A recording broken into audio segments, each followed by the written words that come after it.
Alright folks, got a new one in the collection here. Right next to the 426, which is looking a little old. Got to get some new plastics.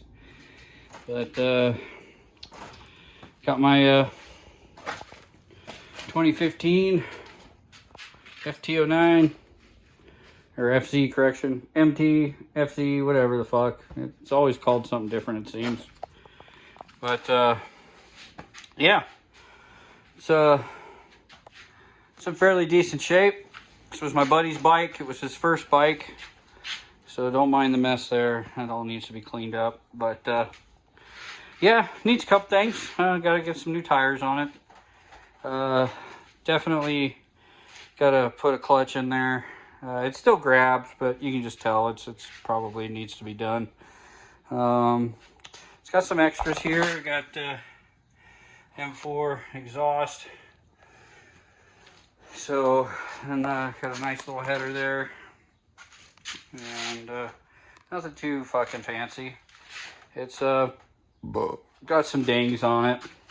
You know, won't say it hasn't been laid down. It was his first bike, so it's definitely been laid down, but I've already ridden it a few times. It's what made me want to buy it in the first place. Was he went ahead and got himself a CB1000R, which is the Honda version of this, but a 1 liter. And so far, my first impressions are, it's a fun little bike. I'll be doing kind of a review on it here in the next video. But I just thought I'd show you guys what I got going on here. Like I said, we're going to be upgrading the clutch. We're going to get rid of these rubberized brake lines and replace those with some nice steel braided ones. And we're going to put a quick shifter down there. Going to send the ECM off to have it tuned. And that way I can really get the full potential of this exhaust setup.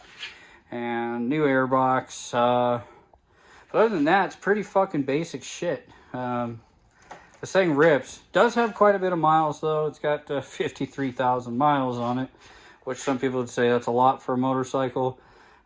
Debatable. For a Yamaha, fuck no, that's not a lot at all. And it has had the valves adjusted, the CCV adjusted, and various other things have already been done per what the manufacturer maintenance schedule says it should be done. And yeah, I have all the paperwork and that. Got some new turn signals that he gave so I can get rid of these fucking like 1950s style ones. The cool thing is though is I'm gonna put those on the KLR because that one's fucked up. So what looks old and clunky here will look right in line with the KLR there. And a couple other things we got to do motorcycle wise. The 426's accelerator pump is leaking. So we'll be doing a tear down of the FCR carburetor. I got a full gasket kit, everything for that. And this thing just needs some basic maintenance. It hasn't been ridden much this year. And really the reason I got this was, number one, the price was right. I got a homie price for it. So definitely got it well below market value, even with the high miles and the fact that it's been laid down and shit. It's really no big deal to me. It runs really, really good, and it fucking sounds pretty goddamn good for what this thing has in it. Is a 3-cylinder, which is very, very. I didn't know they made them really until I started looking at the FCO or the FZ09. But we'll give it a little fire up test here, show you what she sounds like. Fuel pump's on, good to go. Let's get the.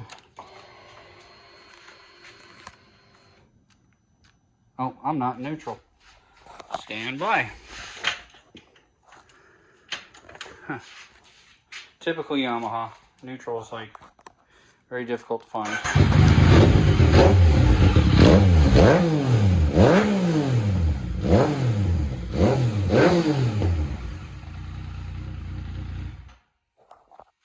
So yeah, she definitely sounds good. So anyways, guys, that's this will be the new project coming up here. Like I said, I'll do an in-depth review. I gotta wait for some GoPro mounting quick kit, shit, stuff like that. And tell you what I do, what I don't like about the bike. I'm gonna tell you right now, there's not much I don't like about it. It's a just fun overall street machine. Really feels like kind of like a fucking dirt bike. It's pretty funny when you ride it. It has that 4-stroke dirt bike feel to it, mainly because of where the bars are. And honestly, I'm pretty sure it's got the exact same bars as my 426. So that's kind of neat. Keep those interchangeable. I do like that about these type of bikes is there's nothing special going on with them. They're really, really simple. Some things I think it's going to need performance-wise as far as drivability. Definitely going to need a steering stabilizer. But again, I'll go over all that in the review video. Much like a lot of you guys tuned in for my YZ426 review video, we're going to be doing a full review on this one as well. So anyways, that's pretty much it. Again, thanks for joining me. If you stuck around this long, go ahead and give me a sub if you're new. Give me a like if you like the video. And like I said, there will be a lot more coming out of this.